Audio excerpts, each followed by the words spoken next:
Monkey Podcast with me, Johnny Vedmore. You can find us on FungiMonkey.com, JohnnyVedmore.com, writing on other platforms. But I'm here today to speak to a very special man who's doing some great work around the place and is everybody should look his way, keep an eye on what he's doing, because I can see and from knowing him for a bit, he's just churning out good work and he's going in a good path and a good direction. So keep an eye on what is coming out from his direction. This is James Freeman. You will find him as James F. Wells on Twitter and the like. And James, thank you for joining me today. Tell people a little bit about your history. Where are you from? Yeah, thank you, Johnny, and thank you for inviting me on your podcast. Yeah, so obviously I'm British. I guess I won't give you my life history, but I kind of give you a quick summary of my last few years. So if we go back to 2019, I was actually working for the British government as a civil servant. I was head of the UK's business inflation statistics and also their UK trade statistics in the run up to Brexit. And I wasn't a huge Brexiteer, but I did my research before the referendum and I voted to leave. At the time, I could have taken or left the decision. But when it looked like the British government was going to try and either overturn the democratic vote or trying to deliver something which wasn't what the people voted for, I was outraged, and I actually resigned from the civil service to stand as a member of the European Parliament, because there's one thing that I've always kind of had in my back of my mind, is that the democracy, or the so-called democracy we live in, is a little bit of a mirage, an illusion. And this was the first time really I felt that the curtains had been pulled back and everything was on display. You know, the establishment had asked us, the public, what they wanted to do. They didn't get the answer they expected, and so they were going to try and overturn it. So I saw that as an opportunity to fight the establishment and make sure that democratic values were upheld. So I got elected. I spent 9 months in the European Union, and then we left the European Union in January 2020. I thought, brilliant, I'm going to take a few months off and decide what I do next with my career. And then, of course, the pandemic hit. I've got 2 young children. So I spent most of 2020 teaching the kids from home and also trying to figure out what the hell was going on. And I did kind of work out quite early on. I'd say at least by sort of June, July, I'd worked out that there was something not right going on. I mean, I'm a former statistician, so I was looking through the numbers and then looking at the government's response. And it became clear quite early on that it wasn't a proportionate response, shutting down the whole country. I also had COVID in April 2020 or whatever. You know, I think some people question whether it is a virus. I don't know. I'm not a medical expert, but I did get quite ill in April 2020. It wasn't very nice, but, you know, I recovered. And even then I thought, you know, to shut down the entire country for this is just ridiculous. So I've spent the last 2 years working behind the scenes with various groups across the UK. And also I do media work, really trying to untangle the webs of disinformation that we've been told by our government and by our healthcare system and doctors. Mm-hmm. So that's where I are this year. I've kind of moved up a level a little bit, really. Okay. Before we get onto that, I'm not going to let you get away with it, because how does someone get from where do they come from to get to this point? I mean, you say you don't want to bore people with your past, but you were doing like statistical work for what was it, the Office of National Statistics, or as yeah. But there's a beginning. How what were you what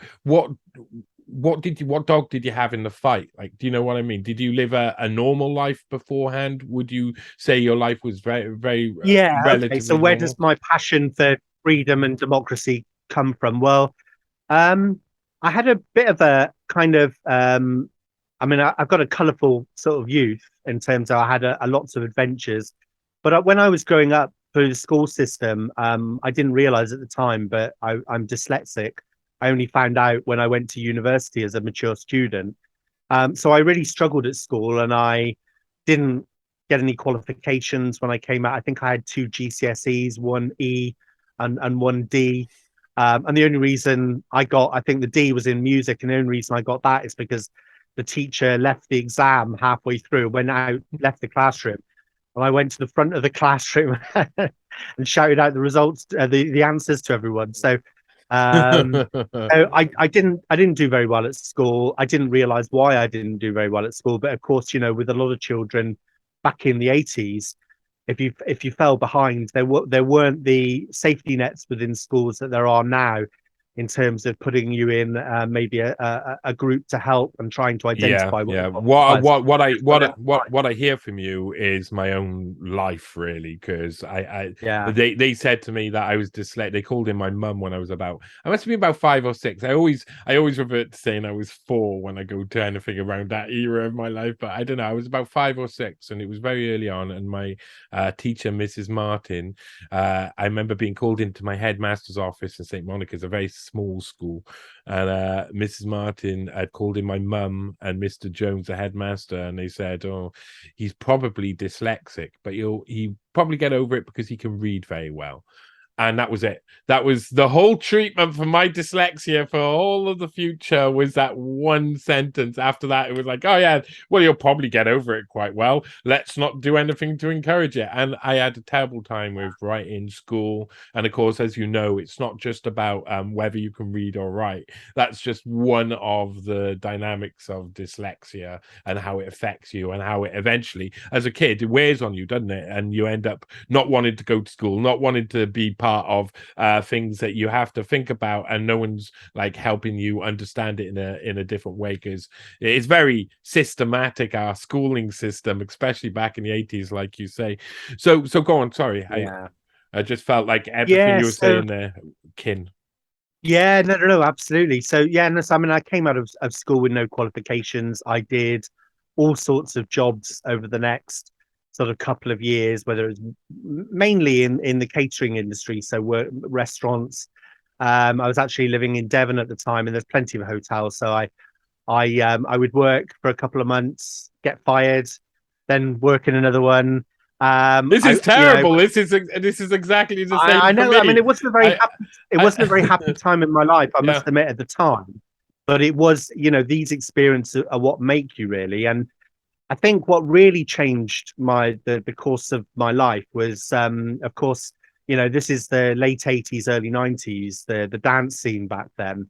I got into that when I was about 17, and started, before it was in the nightclubs, it was all in the illegal rave In the system. fields.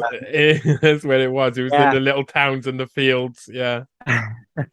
All over Devon. And I got into all the other stuff that comes along with that, the mind expanding stuff. And I think, I was kind of frustrated with life, but also I think that kind of really opened my eyes to questioning, not just being frustrated about things, but maybe asking some questions, not about me internally, but about the world in general, and starting to look outside of myself instead of always going inward. And I started to look at the world, and I was just like, what's everyone doing? What are they doing? They get up for work at 7 o'clock every morning. They trundle off to work. They come back, they have tea, go to bed, do the same, repeat, repeat, repeat, repeat, repeat.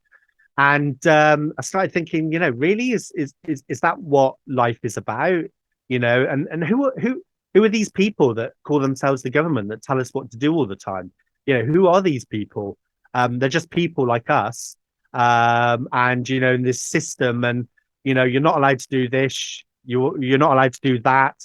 And I really started to question all of that, and kind of really start to think about freedom, and what we are as a species, and all that kind of stuff. And that really then was the turning point where I realized, actually, the world that we live in is not necessarily the world that I would choose in an ideal situation. And I decided, we also had the criminal justice bill back in, I think it was 1994, where the government brought in a new law which meant that they were trying to outlaw raves, but they brought in the law so that they could basically disband anyone congregating, I think, in a group of more than four, playing repetitive music. Yeah, yeah.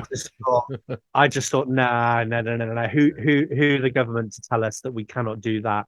So from that point on, really, I really, and then I started reading lots, and I got into the kind of the sense that, and I started asking questions about democracy and about, the fact that we vote governments in and then let them tell us what to do for the next 4 years. I started questioning all of that. So I kind of had that installed from sort of my teenage years, and then I got into DJing, did that for a few years, and then I got to sort of my late 20s, and I realized, do you know what? I can't carry on working in petrol stations, in restaurants. I need to get myself a proper job. Maybe I should go back into education, and that was when I did some courses as a mature student. I got accepted into the University of Liverpool, and that was I did a psychology degree, and the professor, the lecturer there, my mentor, identified very, very quickly, because of the way I wrote and everything, that maybe I had a learning disability, and so I had some tests done, and it was found out I was dyslexic. Anyway, to cut a long story short, I completed my degree. I got a very good degree. I went on to do a master's in psychology as well, and then I got a job working in research. And then from there, I moved to the ONS. Mm-hmm. So it was almost like there was a sleeper cell in my head that I'd implanted in my teens that went dormant when I went back into education and through my jobs.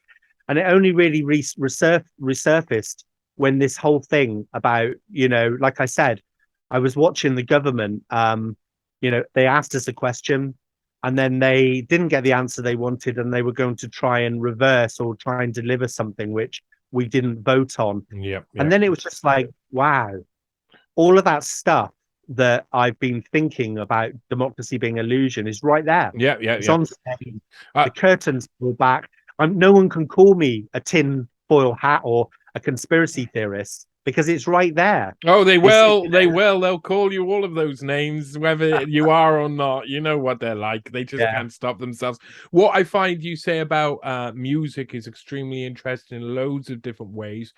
Music is such a big dynamic within the health of society. Like it's a good thermometer to see what the temperature of society looks like. And if they're banning music, if they're crushing nightclubs so they can't play music, if they're pushing people out of the fields and regulating festivals, what you find is other forms of musical expression coming out. So where they try and crush live music in the 70s in the streets of, say, New York or somewhere, you've got hip hop movement coming out of it. You had like the African Bambata and the Zulu Nation stuff coming, and there's like this birth of hip hop, which yesterday was 49 years old, I think. I was told by someone that he was 49 years old yesterday anyway, so I hope that's true. But you have this like birth, you have this like explosion, and I find the rave scene was like that as well. It was you have to go to nightclubs. All the nightclubs are now regulated. You have to listen to this music. Everything becomes mainstream, and it pushed the people who want real, authentic experience with music out into the fields, because they're crushed by this mainstream idea that they get co-opted. All of these movements get co-opted, and the more pressure the police put on to stop music being played, the more it will go to the streets. Is a basic analogy of it. Exactly, Johnny. And I think you're the one word you said there, experience. That the rave scene for me wasn't just about music.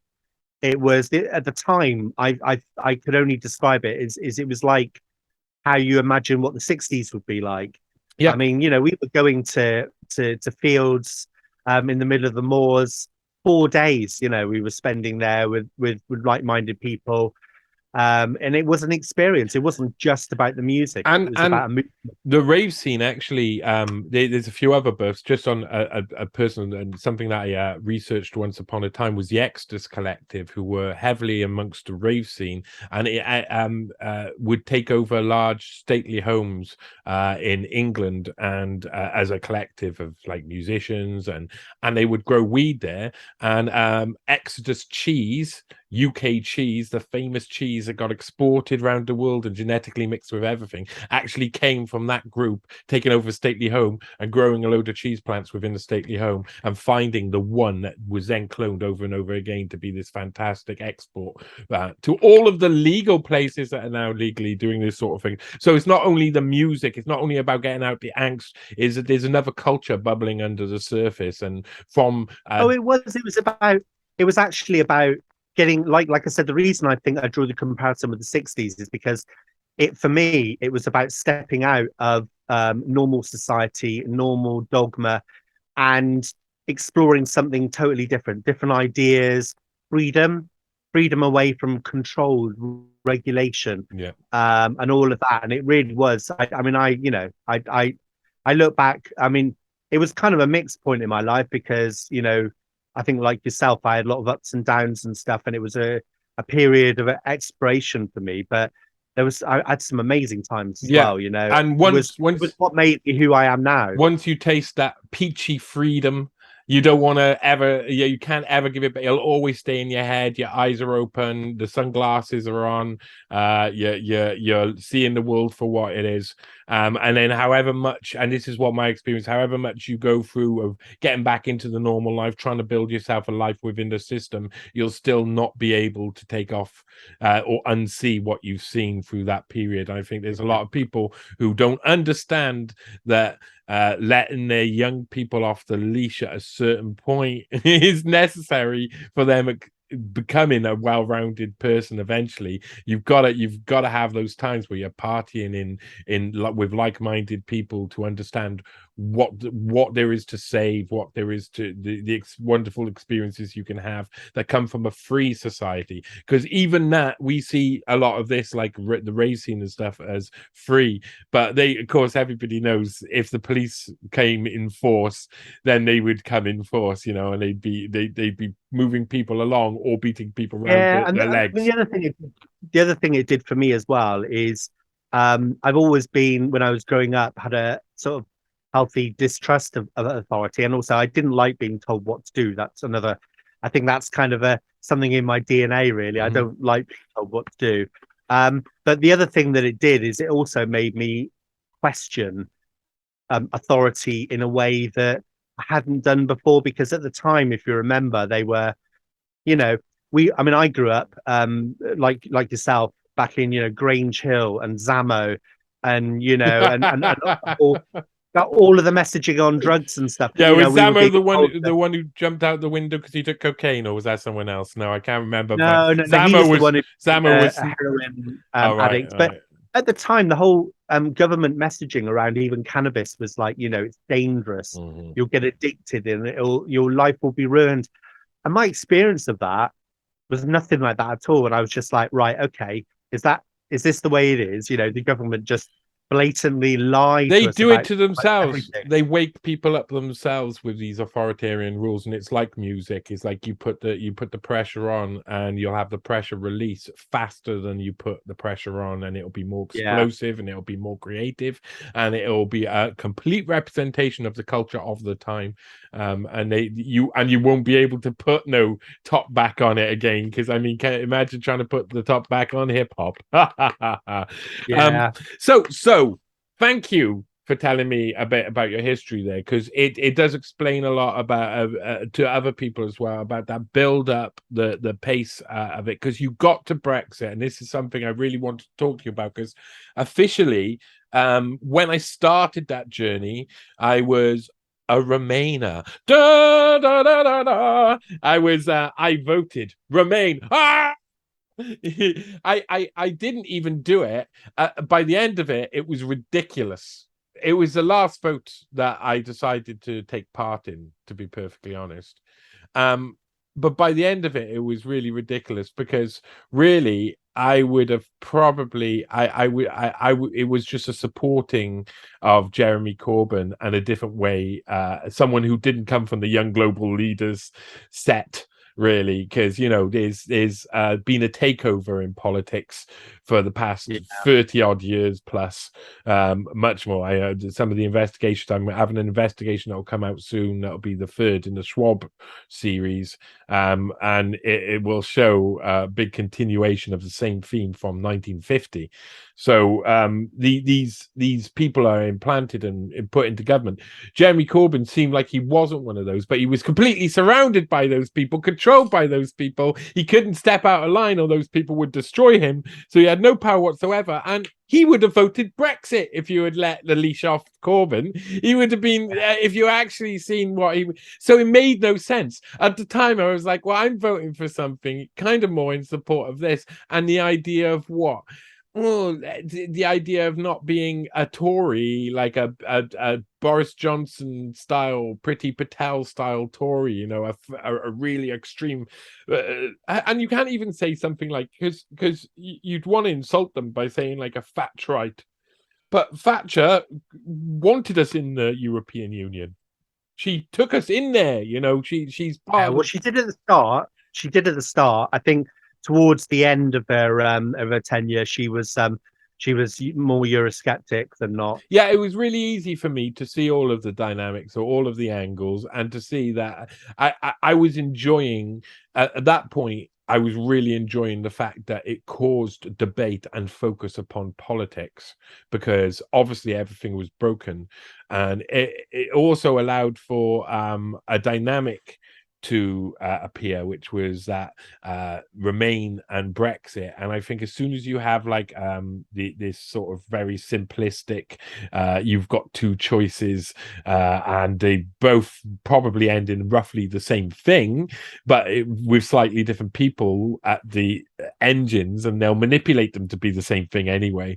It really like puts a floodlight on the rest of the times where in our society where that happens, and often in politics, like the fact that we're in a first past to post electoral system over here, which is archaic at best, with regions that have been gerrymandered to give one result, with intelligence operations being run for 100 years that help to persuade people and push people and control the actual reins of power. So how do you, when you go into something like Brexit, what was it frustrating that there was no tools in the toolbox, because it didn't feel like there was any place to go to campaign for something like that? This was a new, fresh thing. So where did you start? When did you start with the Brexit? Okay. So I was not really that interested in politics before 2016. I I was certainly not a Eurosceptic, and I've never followed UKIP or Nigel Farage or any of that. And even when I got elected, I was part of the Brexit Party, but it's not like I was kind of a Nigel fan or anything. Like I've got a lot of respect for Nigel, but it wasn't like a lot of people in the UK with UKIP that had spent years following the party. It was a means to an end. Yeah. So the reason I voted Leave, I started doing my own research, came down to a simple principle, because I tend to live my life by first principles in terms of making decisions. And it came down to the fact that if somebody else, a separate person to me, is going to be making laws that I need to follow, then I want them to be accountable to me as directly and as closely as possible. And it became apparent in the research that I did that the European Union was actually making that gap between the citizen and the legislator even wider. And so that you'd have people making laws that you'd have to follow that you didn't elect, and you can't lobby if you don't agree. So that's basically the front line of authoritarianism, isn't it? Is that point when you start to see the power drift to a place where you cannot touch it. That's the moment where it's like you're on the front lines of this war. And I understand that completely. Go on, sorry. Yeah, exactly. So that was the reason I voted Leave.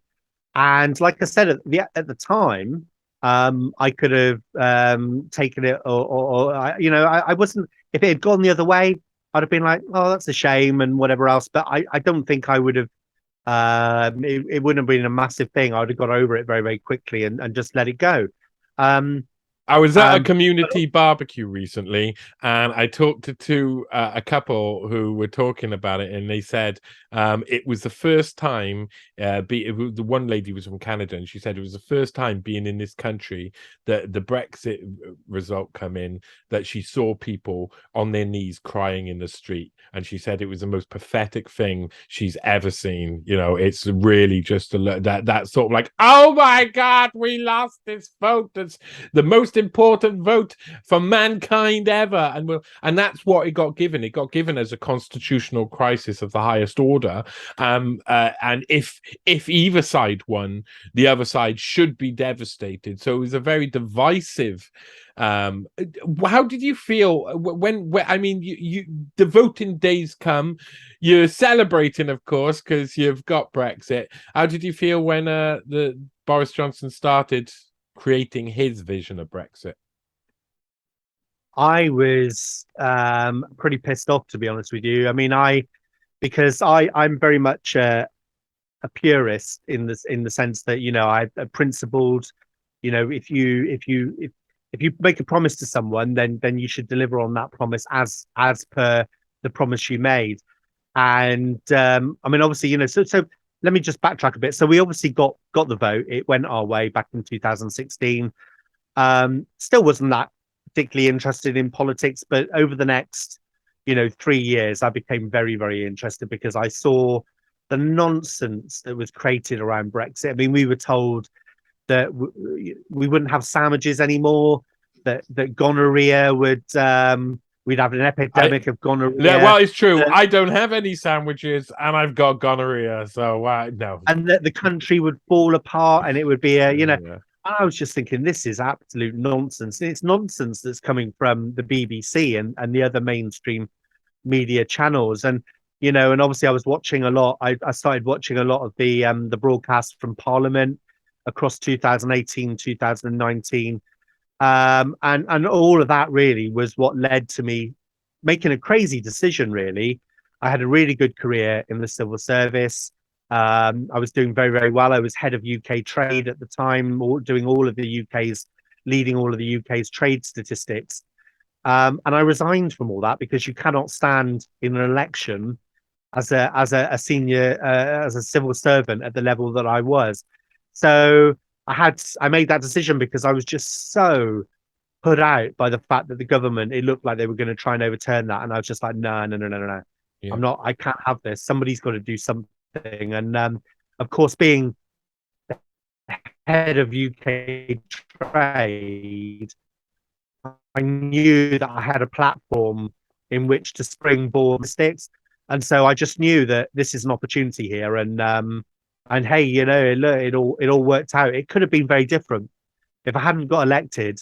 God, my life would have been very different because I would have, you know, once I made that choice to do that and to use my position in the civil service as a springboard into a political career, I knew there was no going back. Mm-hmm. So if I'd not got elected, it could have been a very different story for me personally, and not such a good one. But luckily, you did, didn't you? I mean, how was that from not being into politics to suddenly campaigning to be into some form of power? That must have been a little bit weird. Oh, it was crazy. I'd never done any political campaigning. I'd been a member of a couple of political parties, but just literally paying a membership fee. Mm-hmm. And both of them, actually, I only joined so that I could vote in the leadership contest. Like yourself, I joined the Labour Party so that I could vote for Jeremy Corbyn to become leader.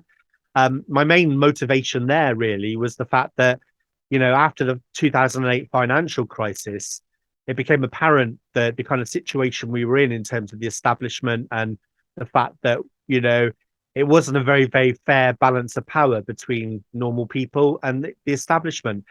And Jeremy Corbyn was the first politician which came along.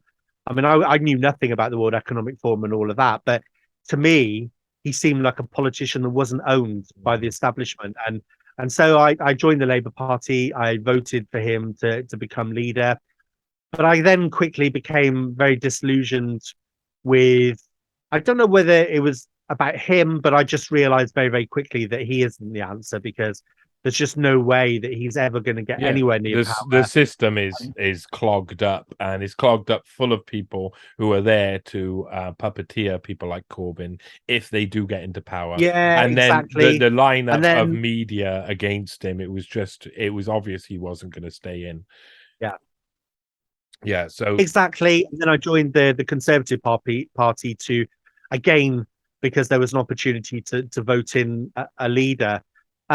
So I resigned from the civil service on the day after I announced to them that I'd be going.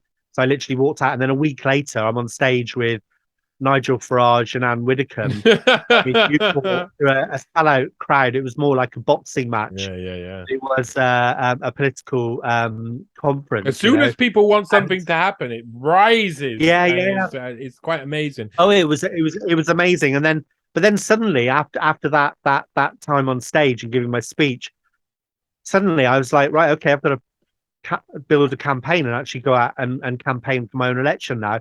Never done anything like that before. And so I just had to make it up as I went along. But luckily with Brexit, there was a lot of very, very motivated people that were willing to give their time. So I quickly came across lots of people across South Wales that were willing to go and set up stalls in towns all across Wales, campaigning, speaking to people. So I would just drive around from all of um, these people that had set up all of these stalls, going talking to people, taking my camera with me, making videos Mhm. and putting them on YouTube and Twitter. And like I said, really just making it up as I went along, and only had 4 weeks from the point I resigned to the actual election. And then I got elected. So, I mean, 2019, the first half of 2019 was a pretty crazy year for me. And it was And like, only going to get crazier, wasn't it? It was only going to yeah, get crazier. There was only going to get more and yeah, more of course. madness. Because then, you know, 2 months after I resigned, I find myself, I resigned in April, and then in June I find myself out in Brussels, in the Wow. European Union. Yeah. Totally crazy, earning a salary of crazy salary, 110,000 euros a year, Ooh, what was it with like all of out there? the first class travel and the Mhm. 5-star hotels, Oh and my and God. being thrown into that world was just bonkers, Yeah. because you know so yeah, it was a pretty crazy time. So what was that world like out there, out in Europe, when you stepped amongst those people? Did you feel Yeah, that they were entitled and all of the things you'd expect them to be? Were they in the bubble, like the Davos bubble that you've heard of as well, where like your people in Davos are yeah, it walking is around, it's very all much. I normal? mean, Go on. yeah, I mean, when I later on, I kind of did some work looking at how much you actually, the equivalent of your total earnings as an MEP. And when you add up everything, including things like, for example, so you can have an office allowance. These are not expenses, they're an allowance. So you have a separate bank account, and each month, £4,000 turns up in that bank account. Wow, Don't that's need to nice. provide receipts or anything for it. It's just there. You use that as part of your job for buying equipment, paying for an office, and all of that. Yeah, buying Um, all of the drugs, taking all of the drugs, and the well, no, no, aftermath no, no, no, of no. I all mean, of the I did drugs. everything I'm by the not book, talking I about but you. I'm talking about all of the yeah, yeah. others. But so, and then there's all the travel expenses. So you travel out to excuse me, out to Brussels, first class. So first class trains up to London, then first class on the Eurostar with Wow. champagne on tap, and three-course meals. And then you get to the station in Brussels and you call a number, and a limo turns up to pick you up and take you to your hotel and the Parliament. Unbelievable. Um, Unbelievable. you know, and and and it goes on and on. And the stupid thing is, you have a bank account where this money just keeps on turning up, and it's difficult to keep track of why you're getting all of this money. So Wow. I kept on getting these, it was about 150, 300 euros a week. And I didn't know why that was coming into a bank account. So I went along to, there's a little office you can go to, and spoke to the helpers there, and they were like, "Oh, no, that's your travel money." And I was like, "Well, I'm already getting all of my travel expenses paid, and my first class, and my food, and my drink." And they were like, "No, this is extra. It's to compensate you for the time that you're actually No one traveling." gets treated Like, like this okay. in the normal world. No one gets treated Yeah. like this in So, the normal you get world at all. 110,000 euro salary anyway, and then they pay you. So you put in the hours that you take traveling. So if you travel 8 hours, and there's a calculation they make, Wow. and then they pay you for that time on top of that. And the way it was described to me is for the little things that you might need to get Peanuts, along the literal way. peanuts on the train. I'd Exactly. like But you three get a free hundred course meal pounds worth of anyway. peanuts, please. Um, and Wait, then they put you on a delegation. yeah. So you don't choose to go on a delegation, but you get put on it. They signed it by the European Union. So I was Amazing. on a delegation, I think, I think it might have been the Andes in South America or whatever. Mhm. And if I'd wanted to, I could have gone on long trips out there, all first class, 5-star hotels.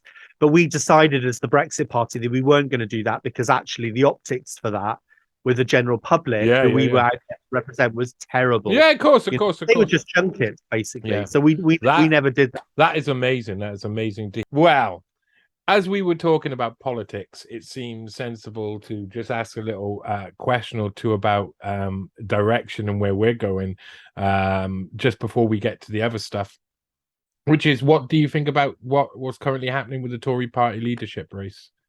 Just on a little side note. Nonsense. Sorry? The nonsense. Yeah, isn't it so?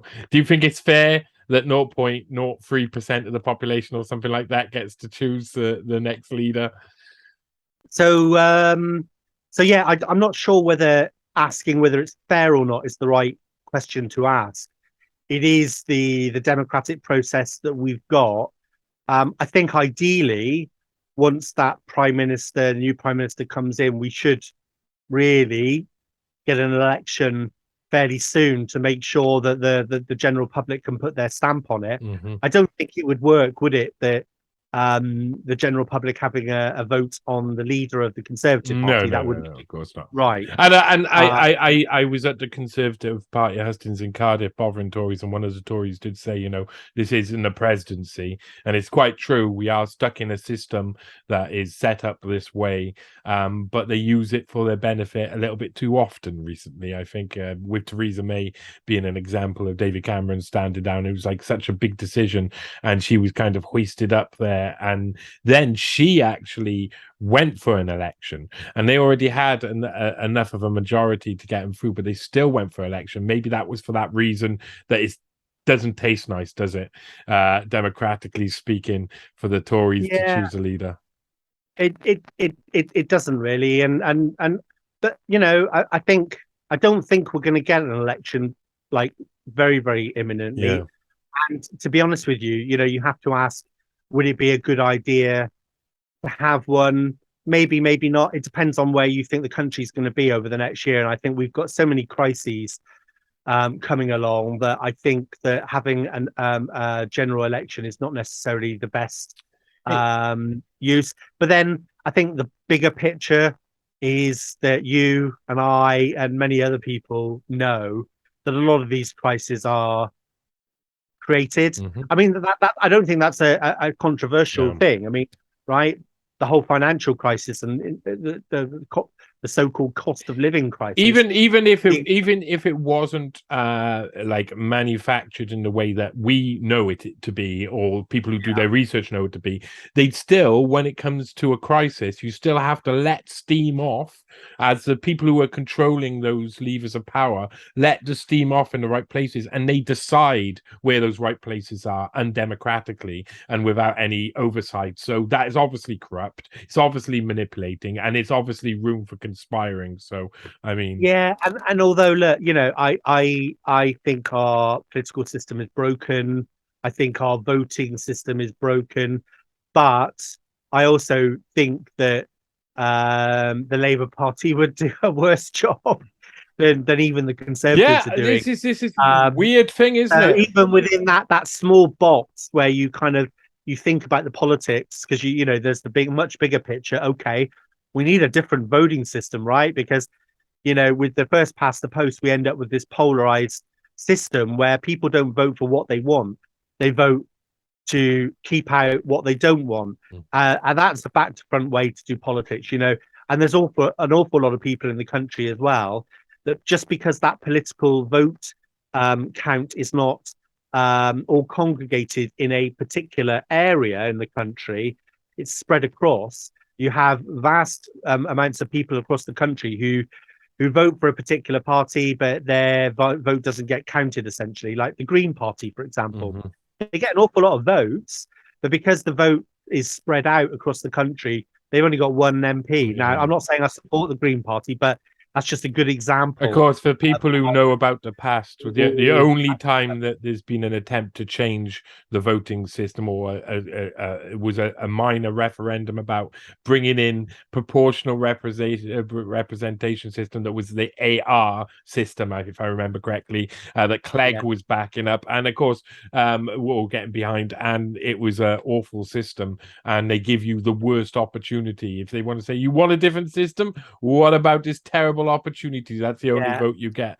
And all of this, I mean, I would go back to all the way back to the start of the 1900s, a little bit before that, and look at Rhodes and how the idea of setting up two parties that were identical to each other, almost identical, but they got different colors. But when you actually get them into the system, however different they are when they're campaigning, which isn't that different, when they actually get into the system, they're going to do the same things are going to manifest. Well, Johnny, I mean, look, it's the old, you know, the ruling classes. It's the old tactic of divide and rule. You do, you've got. Do you want the red one, or do you want the blue one? And you get everyone to camp out in their camps, and there you go. You know, you've got your divide and conquer. Okay, you want divide and conquer. If we're going to talk about divide and conquer, I think it's about time that we talk about what your most current project has been and what you've been doing over the past few years. Because if we want to see an example of a Caesarean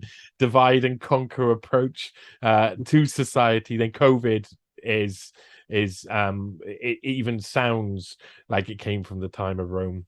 Covidius Maximus over the past few years. So you've been doing a documentary recently that everybody should watch. There's going to be a link to it in the description, of course. UK CV Family, a letter to my MP. Tell me about this. I've seen it, but tell me about it, please. Tell the viewers and etc. Yeah, so it came about. I had so I interviewed Dr. Tess Lawrie back in February for my own media channel, and then I started working in the background with Tess, and then she invited me to a meeting in March. I didn't know anything about it. She said, "Do you want to join me in a meeting with the leaders of vaccine injury support groups?" And I was like, "Yeah, hey, you know, I'll come and join that." So I joined it, and I was really blown away, really, with what I was being told. One of the ladies on who joined the call was Megan, who's actually in the film, and it was quite distressing. Actually, she was just saying that, you know, she's 22, she's just graduated, and she's got virtually no hope for the future because she's been injured by the COVID-19 vaccines, and she's being turned away from the healthcare system, being gaslighted and turned away from there. She's being ignored by politicians, and there's no help. And also, you know, when they get turned away from all the places you'd normally go to help from, you know, the healthcare system and politicians for help, then you think, well, okay, well, what do I do? Well, you try and find people who are like you, right? So where'd you go? You go on social media. What happens then? You get shut down on social media as well. So, you know, like Twitter and Facebook were closing down support groups, saying that they were breaking community guidelines just for talking about what had happened to them. Their own experiences. It's amazing, isn't it? Yeah. Social, so very social. Yeah, so I came out of that meeting pretty devastated and feeling like, right, somebody's got to do something. And this year I bought myself some cameras, some professional cameras and equipment. And like I said, I was already done an interview with Dr. Tess Lawrie. So I thought, well, Why don't I do an interview? And then that kind of spiraled over a couple of days, and I thought, well, no, why don't I try and do a documentary? So I ran it past the group, the leaders of the group, and they were like, fantastic idea. And then I sat down and thought about it, and I thought, God, I'm going to be dealing with incredibly vulnerable people here. Um, how am I going to do that? So I called somebody who worked on another documentary, which was nothing to do with vaccines, but again, it was a very sensitive subject dealing with very vulnerable people, just to get some advice really on how to approach it. Because the last thing I want to do is jump into this world and make things worse for people. And that call scared the life out of me. Just, because this person told me about all the mistakes that they'd made, what they'd learned, and everything else. And I just thought, geez, what have I agreed to do? I must be mad here. I've got no experience of this. I've got a master's in psychology, so I've got some kind of understanding of It's you can't even know what's going to happen as well with people who have been. I mean, I know I suffer from trauma. I know lots of people around me who suffer from various forms of trauma. I've met loads of people from my life who suffer from trauma. But when they're telling their story, that trauma bubbles up to the top, right to the top of their anxiety, and it pops out all over the place. It's the same as when we're trying to sort out our own troubles in life. We often get upset about talking about the things that really affect us if we're really getting to the nub of it and we're focusing in on it. And that's what you were doing. You were focusing in on something which is I have I used to gamble once upon a time, and something that really has been extraordinary to me over the past 2.5 years is this fact that when I gambled, I didn't used to gamble like large amounts. I'd always think if you want to gamble, you want to bet a small amount and win big, or win enough and then use the money that you win to win big, etc. So you don't necessarily lose money. But I was a strong gambler for most of my life. I've given up completely now. It's like gone, apart from the odd scratch card here and there. But with the COVID jab, for me, what was amazing about it is not like 5-1 on a horse race is going to be over and then you can walk out the betting shop. This is all or nothing. Either you get what most people get, which is like a normal ride, maybe a little bit ill, maybe a little bit, but for some people, what they lose is all of it, everything. They lose all of their previous life, they lose all of their ability from before. And I found it extraordinary that people were so flippant with this idea.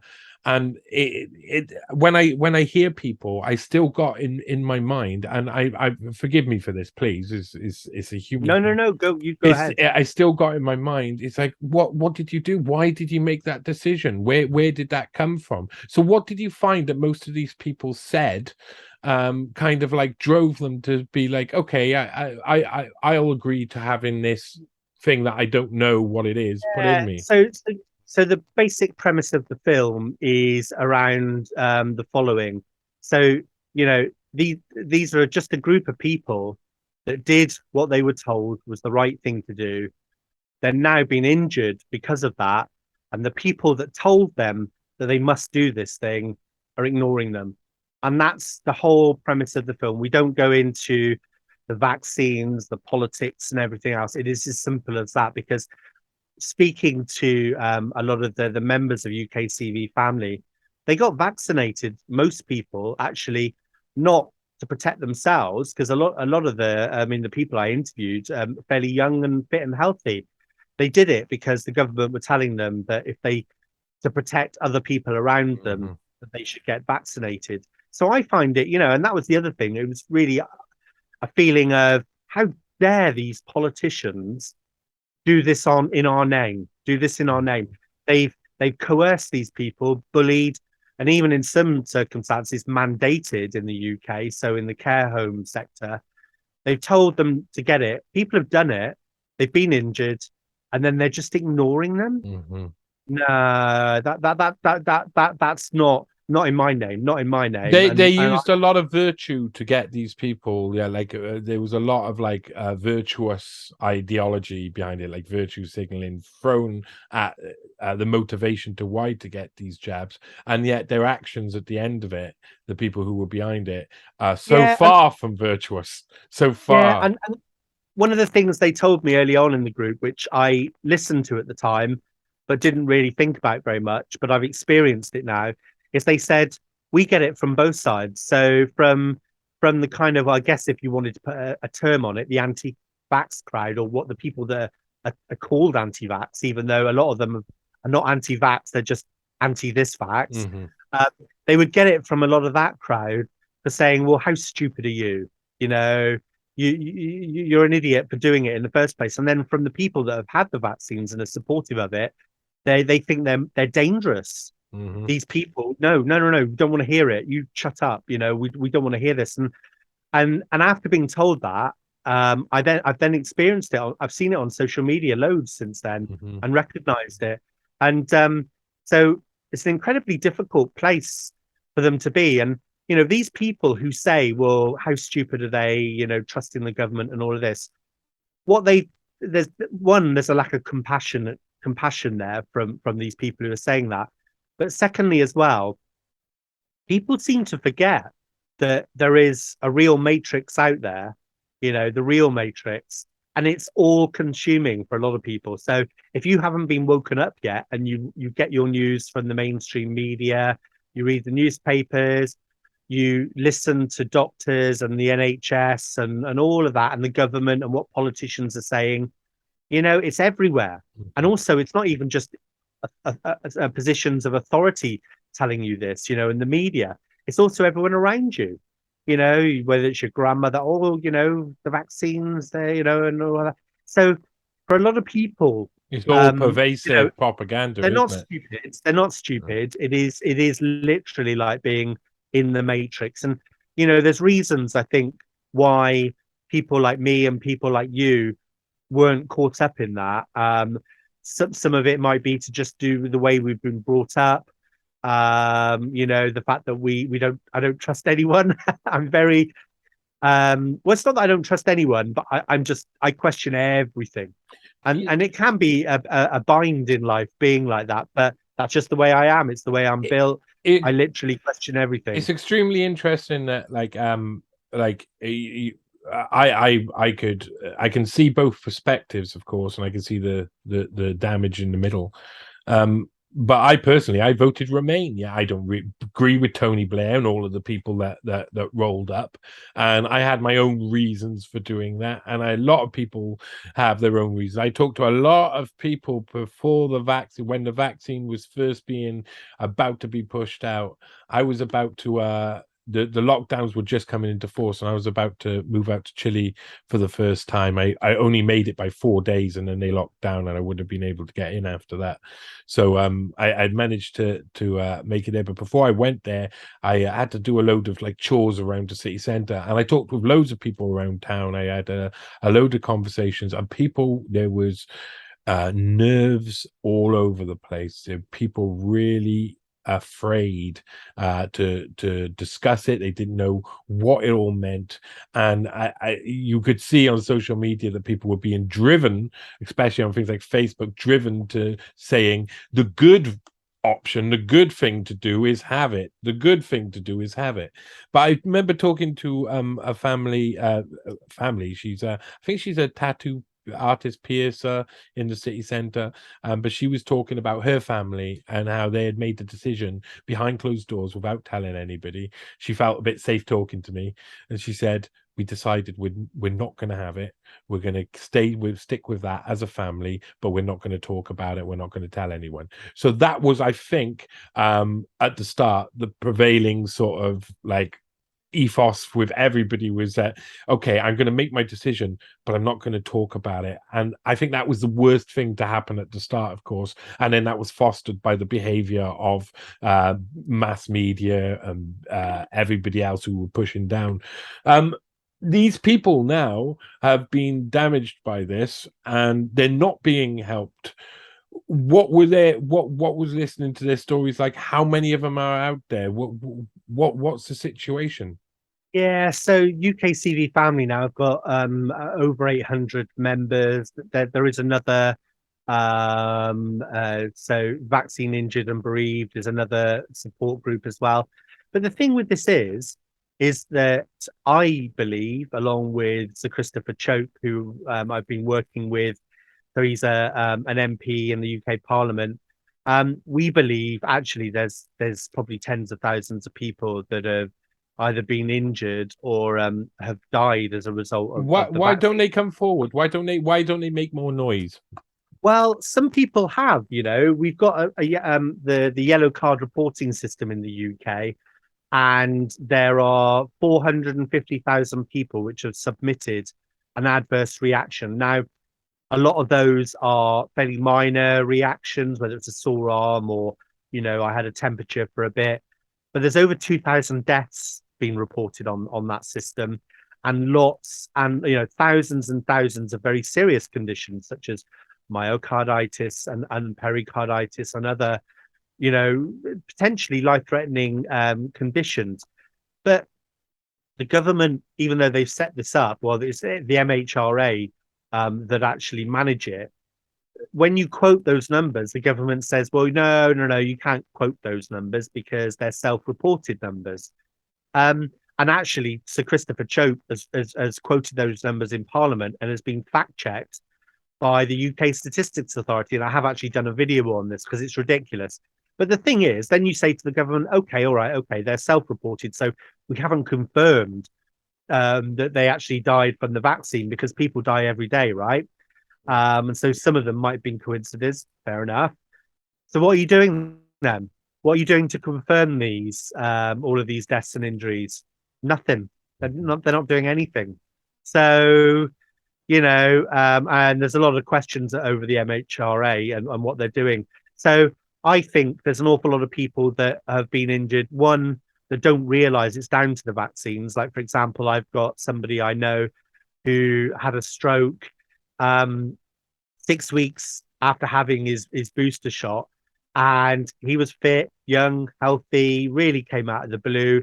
I spoke to him about it, and I mean, he's not a really close friend, so I didn't want to kind of like be sort of making his life any worse than it was. So I only just asked, so did you ask the hospital if it was anything to do with the vaccine?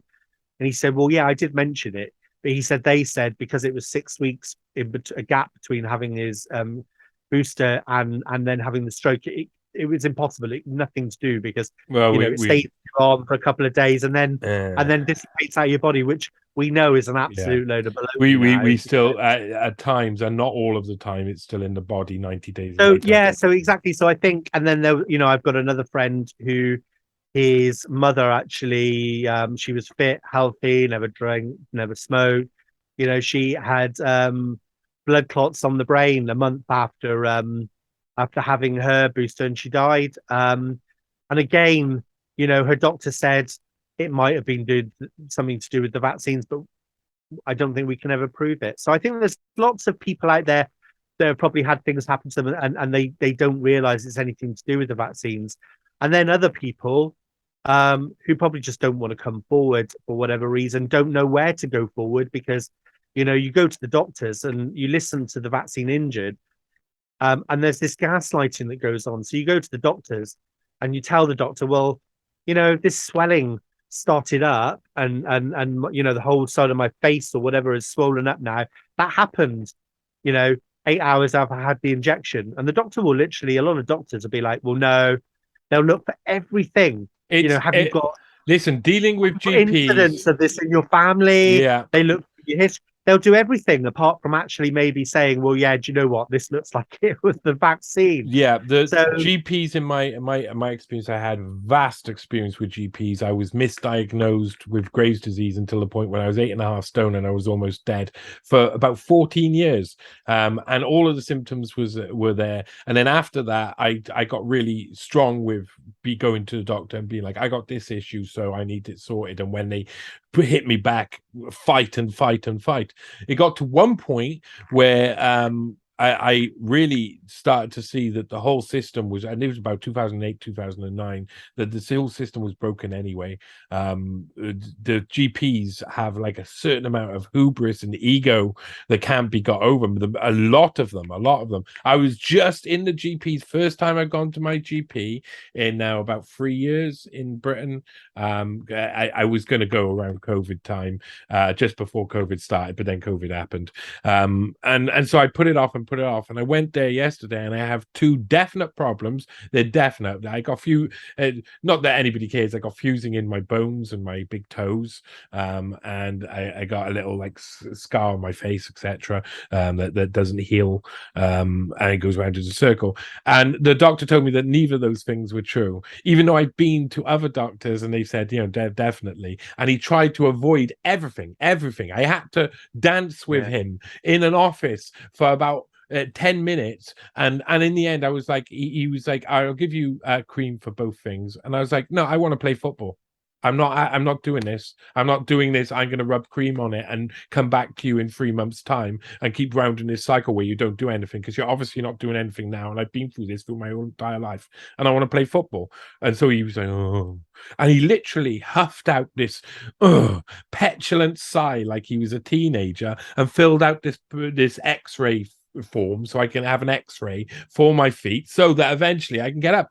He would see me walk crippled through my life and wouldn't blink an eye, because in his opinion he's right about everything. They're filled up with ego, and the average GP is paid between 80,000 and 120,000 a year. They're sitting really pretty. I'm not talking about junior GPs or but the top guys, that's what the average salary is, something like 95,000 or something. So they're sitting pretty. They don't have a reason. So I've seen this, and when COVID started happening, it for me, trusting these guys would have seen me dead. These guys would have seen me dead. They just kept putting me off. It was just one GP who diagnosed me while I was literally like, I was dying. There. It was about 2007. One GP. I was lucky enough to see one GP who would take their job seriously, and I saw loads of them. So I know how these guys are, and I know how they just. I mean, it's a sub-reality. I think it's important to say that there are a lot of good doctors as well. Like anything in life, got good teachers, bad teachers, good doctors, bad doctors. So, as a profession, and I mean, I speak to lots of good doctors. So, I know that there's good ones out there. So yeah, we should be careful to, kind of point that out. I think my experience is that if you get a good doctor, hold on to them like they're the best thing in the world ever, because that is really the minority. Because I know what you're saying, and it is very kind to doctors, but I over my time I've seen so many doctors, and I would say I've only had 3 good doctors out of maybe 50 doctors. The majority, I've had even doctors who refuse to look at my file and open it up and have a look and tell me what they think's happening just from visual, when it's like a big file like this and I'm in need of surgery and all of this, and we've got just up to surgery, and then they mess you over by sending you to someone who's got an ego. It's all ego. I mean, humans are built upon ego, and I felt that was like, COVID was a perfect example of how the medical system in nearly every country becomes this ego-filled sort of mess of people who will say, no, now I've got a point to fight on, a side to fight on, I'm on the front lines, I got to take things seriously, and now my word goes and no one else's. And a lot of those GPs did get on the bandwagon, and I mean, even taking a little girl to a GP's office in up in near the Heath. They came out dressed basically in a hazmat uniform. So I mean, it was just insane times during COVID.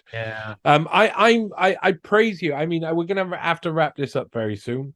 So Johnny, I'm gonna butt in here. Go on. So let me wrap up very, very quickly about the film. So basically it follows 4 vaccine injured members of UKCV family, the support group.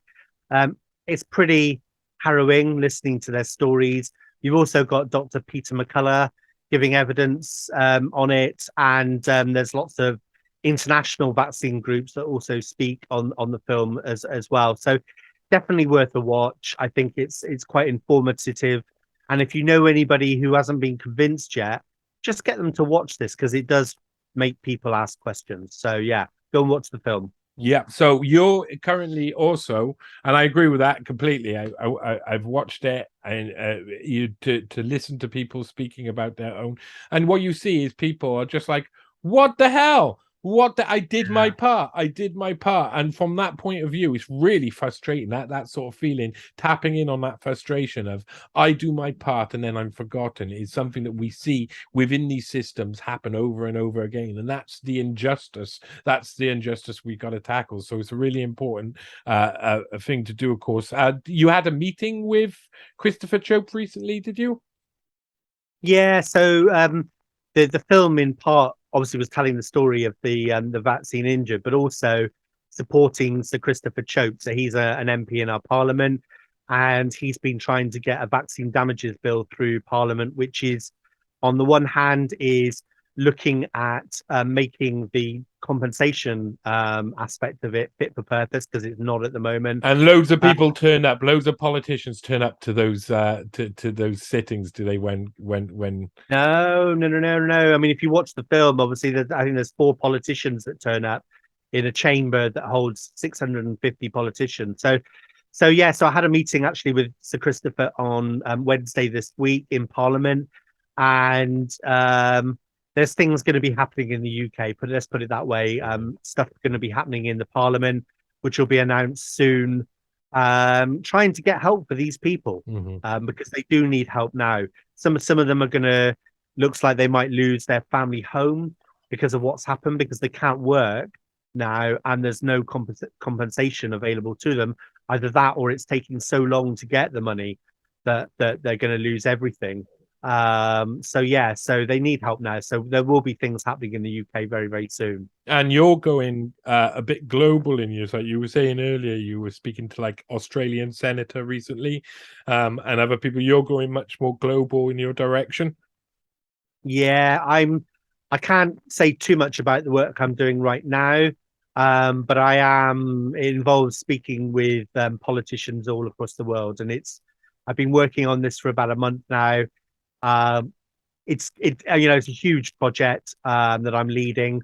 Um, Quite daunting. I wasn't sure what to make of it, but so far the response I've had from politicians at a global level has been pretty amazing, to be honest with you. And I think, over the next 2 to 3 months, everybody is going to see big things happening. It's important for someone like you to be going and communicating with these politicians because not all of us in the independent media like to do that. we're very there's a lot of rebellion and against every, but there are a lot of people within the system.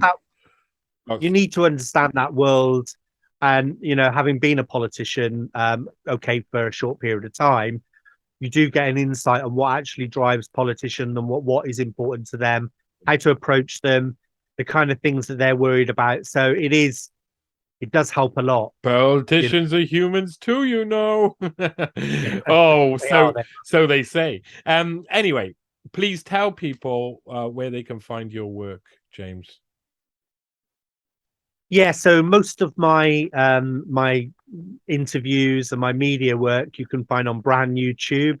So if you just go over to brandnewtube.com and you search for James Freeman, I've got lots and lots of interviews with people like Robert Malone, Gert van der Bosch, Del Bigtree. I'm also doing more work now with politicians. So Senator Alex Antic, who I spoke to earlier this week. But anyway, go and have a look. I'm also on Twitter at James F. Wells. I'm quite active on there, and I'm also on Facebook. And I will be setting up a website, which I've got launching in the next few months as well. But I guess if people want to find me, oh yeah, and most importantly, I do all of this work non-paid. All of my interviews and all my equipment, which I've all bought from my own pocket, and I do want to build on my media platform. So I have got a Patreon page as well. So if you go on over to patreon.com and search for James F. Wells, F for Freeman, that's my middle name. And you can subscribe to my page there for £3 a month. And that does help. It really, really does help. It's not a lot of money for people to subscribe, but for me, it helps buy equipment, for travel, and all that kind of thing, so that I can build on all the good work that I'm doing. I dig you, boss. I dig you, and I know that the independent media is a hard place to actually make a living, because a lot of people are like I suppose what we're doing is activism work, so it's hard to mix that up, and it's hard to get the mindset over that you're not purchasing a product, but people need support for us to do this work in general. Yeah, and the problem is, Johnny, is if you're a business person, right, then the business model of us and new media just doesn't make sense. Yeah. Because what you're saying is, here's this product, you can have it for free, because of course getting the word out is the most important thing. So you don't want to put it behind a paywall.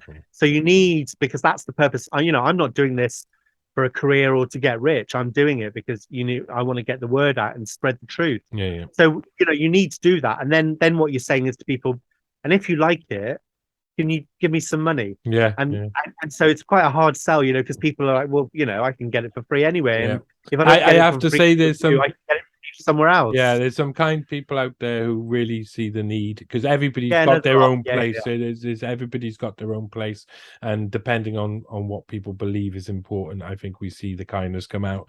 And so support James's work. I want to thank you for coming on today and being on the podcast. This has been Johnny Vedmore on the Fungi Monkey Podcast, and everybody, goodbye.